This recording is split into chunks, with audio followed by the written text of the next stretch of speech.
Hey, this is Tara Pritchett, confidence coach for women, and I'm excited because today's topic, which are two things that every woman has to learn for herself, is based off my favorite book, Their Eyes Were Watching God. I'm currently teaching that with my seniors, and they're like, girl, this language is a lot. But the reason why I absolutely love it, not just because it has all the literary elements, but because all of the empowering things that is a part of the book from our author. Our author is Zora Neale Hurston, which is one of the most prominent African American authors, female authors to ever live. If you've never read that book, then I would highly encourage you to. I always encourage my clients to pick it up as a fiction piece that will teach you a lot about life, about love, and about loving yourself, because that's the main premise of the entire book. But it's told obviously through a fictional story. So, in terms of the book, our author, Zora, she wrote that book in 7 weeks after having a passionate and intense relationship with a man named Percival Punter. And after that, she went away to Haiti for a couple of months. She was known for traveling because she was an anthropologist and an author. And in 7 weeks, she wrote that book because she was like, I just have to get this out of me. I really love him. I really cared about him, but I have to find a way to move on. So that's where we get this brilliant self-empowerment novel that she wrote in just 7 weeks, which is masterfully crafted and perfected and put together. If you've ever had the opportunity to read it. But I'm pulling from there. There's a line in there that I love. I make my students kind of read that excerpt before we began, just to see if they can infer what kind of character and what type of story that they could predict that we were going to be reading about. So it was two things that every woman has to learn for herself, right? And the two things that our main character in that novel, Janie, talks about, two things we have to learn. We have to learn about love, and we have to learn about living. And the thing with those two things, love and living, that they have in common, that oftentimes we go searching for love because we think that's going to anchor us and that's going to give us some type of security and stability. And that's a huge part of the novel as well. Our main character in the novel, she goes out searching and ends up in 3 different marriages, just like our author, Zora Neale Hurston, ended up in 3 really different relationship and marriages as a result of looking for things outside of ourselves, right? And then the second thing she talks about that every woman has to learn for herself is about living. And so often we try to control everything that happens with us. And we don't realize what it really takes to live, to be happy, to have joy, to be at peace with ourselves. And inside of the book, she talks about love as almost like the sea.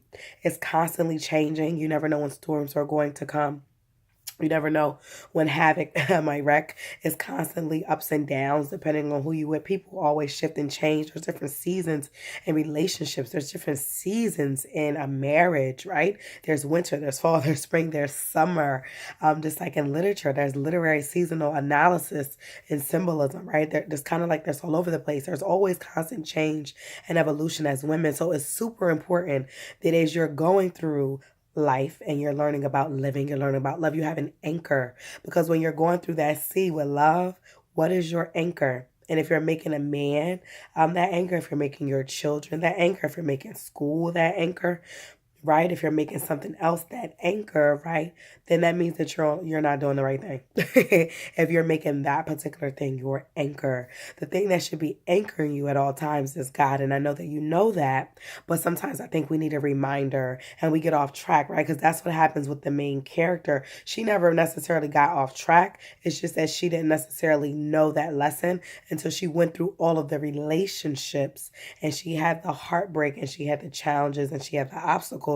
Then it clicked for her, okay, that in order for me to really experience true love, and in order for me to truly get to a place of living, I have to have an anchor within myself where I not only love myself, but I love God, right? That's why the book is called Their Eyes Were Watching God. So are you watching God? Are you open to God? Are you fully surrendered to God when it comes to love and when it comes to living, right?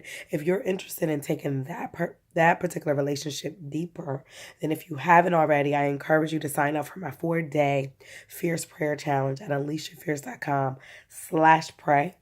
Where I will take you on this journey of discovering what it really takes for you to really release, to really let go and open yourself up to learning how to love and learning how to live properly with God as that anchor, right? How do you go to Him for clarity?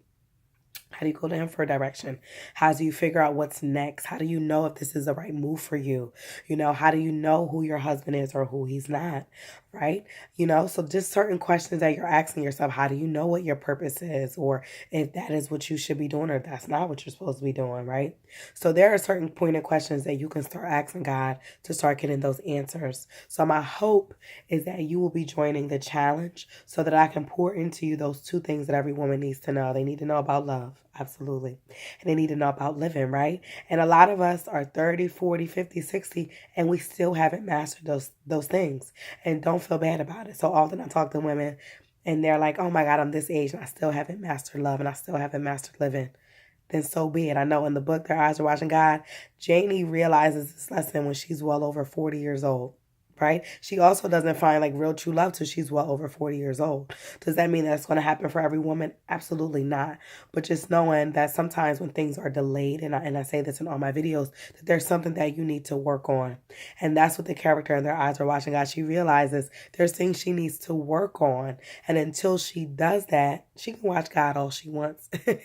But until she works on those things, she's never going to have the happiness, the peace, and the joy that she wants. She's never going to be able to get the clarity in the direction that she wants until she first taps into herself. So that's why the book ends with a line to the effect, kind of like the world kind of wrapped itself around her and she realized basically the love that she was searching for and she thought she was living, the true anchor was really in here.